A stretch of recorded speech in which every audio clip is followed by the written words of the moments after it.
Itong ibibigay ko sa'yo, bigay ni Shipa. Yan, Shipa Philippines.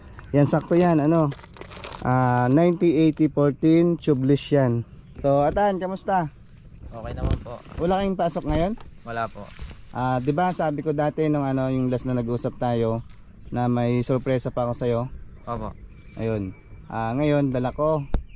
Kasi napansin ko kasi yung mo, yung gulong mo, pudpud na. Yun oh, pudpud na, kita na yung ito, pudpud na siya. 'Di ba? Opo. Ano to, magkano bili mo dito? Hulugan lang po yan. Hulugan? Magkano? 3,131 po ang buwan na. Hindi yung yung gulong. Gulong. Magkano bili mo dito? Second hand lang po ito nabili. Second hand? Magkano bili mo dito sa gulong mo? 200 po. 200 lang? Saan? Sa vulcanizing po. Second hand. Second hand sa vulcanizing. Ito 200. Ilang buwan mo nang gamit-gamit to? Ha? 3 buwan po. 3 buwan mo nang gamit. Pero nung nabili mo siya, okay pa? Okay pa naman po. Dapat pag nag-ano ka ng ng PSI ng gulong, wag masyadong matigas. Opo. Kasi may pa posibilidad na lumubo. Dapat yung PSI niya lang, sakto lang. Mating ito kagaya ng tigas nito oh. May possible na to alam mo yung lumubo-lubo, yung kalbo na siya. Ang gitna madulas na yan pag naulan. Yung harap naman okay pa. Yung spike pa. Ito. Okay pa yung harap. So ang kailangan mo lang ay likod. Opo. Itong ibibigay ko sa'yo, bigay ni Shipa. Yan, Shipa Philippines. Yan, sakto yan, 90-80-14 tubeless yan. Pag nagamit mo yan, masasabi mong talagang the best.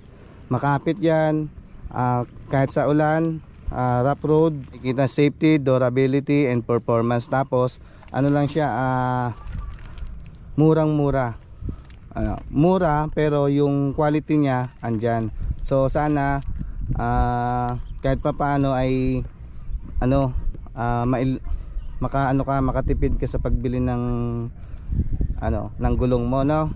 So palitan mo na 'yun kasi kalbo na 'yun eh. Tapos meron pa, bukod sa binigay ni Shipa, meron pang bigay si Immortal Motobag. Yan, ito. Buksan mo, Tan. Okay. Wow, suot na. Bagay, no? Sakto. Sakto. Ayan. So sana kahit pa paano ay naging masaya ka sa kunting regalo ko, no? Ayun. Tapos ito, palitan mo na yan para safety ka sa mga biyahe, yung gulong mo. Ano masasabi mo kay Shipa? Maraming salamat po sa Shipa Philippines po. Maraming salamat din po sa inyo. Maraming salamat din po sa Immortal Motobag. Bagay na bagay yan. Tingnan natin. Oy, baka Shipa yarn. Ayun, di ba? O yan, galing. So palitan mo na to, ha. Opo. Palitan mo na para safe ka sa mga travel mo. Lalo na pag may angkas ka mga chicks dyan, Hindi. bawal. Hindi ako naghahangkas. And then joke lang. Siyempre angkas mo asawa mo, di ba? Ayun. So paano? Sana naging masaya ka dyan kahit pa paano, ha. Opo. Maraming salamat po. Sige. Sige, okay na. Ingat ka pag uwi, ha. Opo. Sige, dito ka ba dadaan?